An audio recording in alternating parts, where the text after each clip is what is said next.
అందరికీ నమస్తే. నేను మీ భార్గవి. వెల్కమ్ బ్యాక్ టు అమ్మ చేతి వంట. ఇప్పుడు పిల్లలకి ఐస్ క్రీమ్ పెట్టాలంటే మీరు అస్సలు భయపడాల్సిన పని లేదు. ఎందుకంటే ఈరోజు వీడియోలో మీతో నేను హెల్దీ ఐస్ క్రీమ్ రెసిపీని షేర్ చేయాలనుకుంటున్నాను. ఈవెన్ ఈ ఐస్ క్రీమ్ని డయాబెటీస్ ఉన్న వాళ్ళు కూడా హ్యాపీగా మొహమాటం లేకుండా తినేసేయచ్చు. ఇందులో చక్కెర లేదు, బెల్లం లేదు, ఫ్లోర్ లేదు, క్రీమ్ లేదు, మిల్క్ పౌడర్ అక్కర్లేదు, కండెన్స్డ్ మిల్క్ అసలు అవసరమే లేదు. ఇవేమీ లేకపోయినా చాలా చాలా టేస్టీగా అండ్ హెల్దీగా ఈ ఐస్ క్రీమ్ని తయారు చేసుకోవచ్చు. అండ్ చేసుకోవడం ఎంత ఈజీనో తెలుసా? అది ఎలాగో నేను క్లియర్గా చూపిస్తాను. ఎగ్జాక్ట్గా ఫాలో అయిపోతే పిల్లలు పెద్దలు ఇష్టంగా తినే టేస్టీ క్రీమీ ఐస్ క్రీమ్ని ఇంట్లో సింపుల్గా చేసేయచ్చు. మరి ఈ ఐస్ క్రీమ్ని ఎలా తయారు చేసుకోవాలో చూసేద్దామా? ఫస్ట్ ఒక చిన్న బౌల్ తీసుకోండి. అందులోకి 1/2 కప్పు దాకా జీడిపప్పు పలుకులు వేసుకోండి. జీడిపప్పుతో పాటుగా ఒక 15 దాకా బాదం పలుకులు కూడా వేసుకోవాలి.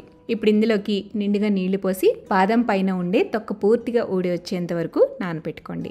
బాదం త్వరగా నానాలి అంటే ఇందులోకి హాట్ వాటర్ వేస్తే కనుక త్వరగా నానిపోతాయి. నెక్స్ట్ స్టవ్ మీద ప్యాన్ పెట్టుకోండి. ప్యాన్లోకి 1/2 కప్పు దాకా ఓట్స్ వేసుకోండి. ఇవి రోల్డ్ ఓట్స్ అండి. ఓట్స్ని లైట్గా దోరగా వేయించాలన్నమాట. లో ఫ్లేమ్లోనే ఒక 2-3 నిమిషాల పాటు కొద్దిగా వేయించండి, పచ్చివాసన పోయేలా. ఇలా రంగు మారకుండా లైట్గా వేయించుకున్న తర్వాత వీటిని ఒక బౌల్లోకి తీసుకోండి. నెక్స్ట్ ఇందులోకి ఖర్జూర పళ్ళు వేసుకోవాలి. స్వీట్నెస్కి తగ్గట్టుగా 10 నుంచి 15 దాకా మెత్తటి ఖర్జూరాలు తీసుకోండి. ఈ డేట్స్ని శుభ్రంగా వాష్ చేసేసి మధ్యలో ఉండే సీడ్స్ తీసేసి ఓట్స్లో వేసుకోండి. ఇందులోకి ఇప్పుడు 1 కప్పు దాకా కాచిన గోరువెచ్చని పాలు వేసుకోవాలి. స్పూన్తో బాగా కలిపేసేసి ఒక పక్కన పెట్టేసేయండి. ఇవి కాస్త నానాలన్నమాట. అట్లీస్ట్ 1 లేదా 2 గంటల పాటు నానపెట్టుకోండి. చూడండి, జీడిపప్పు బాదం చక్కగా నానిపోయాయి. ఇలా నానిన తర్వాత బాదం పైన ఉండే పీల్ మొత్తం కూడా తీసేసేయాలన్నమాట. తొక్క ఈ విధంగా తీసేసుకోండి. పీల్ తీసేసి శుభ్రంగా వాష్ చేయండి. ఇప్పుడు మిక్సీ జార్ తీసుకోండి. అందులోకి మనం నానపెట్టుకున్న ఓట్స్ని అలాగే డేట్స్ని కూడా వేసేసేయండి. ఆ తర్వాత నానపెట్టిన జీడిపప్పు బాదం కూడా వేయండి. తర్వాత ఇందులోకి చాక్లెట్ ఫ్లేవర్ కోసం 2 టేబుల్ స్పూన్ల దాకా కోకో పౌడర్ వేసుకోవాలి. కోకో పౌడర్ లేకపోతే ఏదైనా మిల్క్ చాక్లెట్ వేసుకోండి. అలాగే 1/2 టీ స్పూన్ దాకా వెనీలా ఎసెన్స్ కూడా వేయండి. నెక్స్ట్ ఇందులోకి 1.5 కప్పు దాకా కాచి చల్లారి పెట్టుకున్న పాలు పోసుకోవాలి. వీటన్నిటినీ కూడా వీలైనంత మెత్తగా ఫైన్గా బ్లెండ్ చేయండి.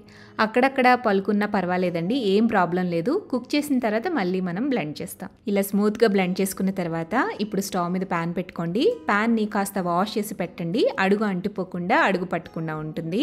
ఇప్పుడు మనం బ్లెండ్ చేసుకున్న చాక్లెట్ మిక్స్ని ప్యాన్లోకి వేసుకోవాలి. ఇందులోకి ఐస్ క్రీమ్ ఎక్స్ట్రా చాక్లెటీగా ఉండడానికి 1/2 కప్పు నుంచి 1/3 కప్పు దాకా డార్క్ చాక్లెట్ని యాడ్ చేసుకోండి. స్టవ్ ఆన్ చేసుకుని ఇలా గరిటెతో కలుపుతూ లో ఫ్లేమ్లోనే కాస్త చిక్కగా అయ్యేంత వరకు, క్రీమీగా అయ్యేంత వరకు కుక్ చేయండి. చాలామంది నేను వీడియోస్ చేసేటప్పుడు ఇలా సిలికాన్ స్పాచులా యూస్ చేస్తున్నప్పుడు ప్లాస్టిక్ స్పాచులా ఎందుకు యూస్ చేస్తున్నారు అని అడుగుతున్నారు. ఇది ప్లాస్టిక్ కాదండి, కంప్లీట్గా ఫుడ్ గ్రేడ్ మెటీరియల్తో చేసిన సిలికాన్ స్పాచులా అనమాట. మనం హ్యాపీగా కుకింగ్ పర్పస్కి యూస్ చేయొచ్చు. కంటిన్యూస్గా గరిటెతో కలుపుతూ కుక్ చేయాలి. ఒక 5 మినిట్స్ పాటు లో ఫ్లేమ్లో కుక్ చేస్తే సరిపోతుంది. కన్సిస్టెన్సీ ఈ విధంగా థిక్గా అవుతుందన్నమాట.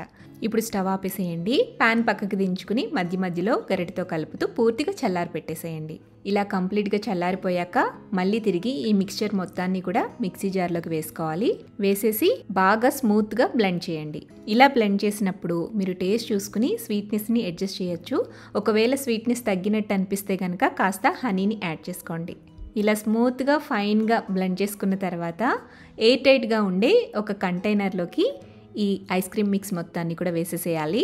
పైన టాపింగ్ కోసం నేను ఇక్కడ రోస్టెడ్ ఆల్మండ్స్ని సన్నగా చాప్ చేసి వేస్తున్నాను.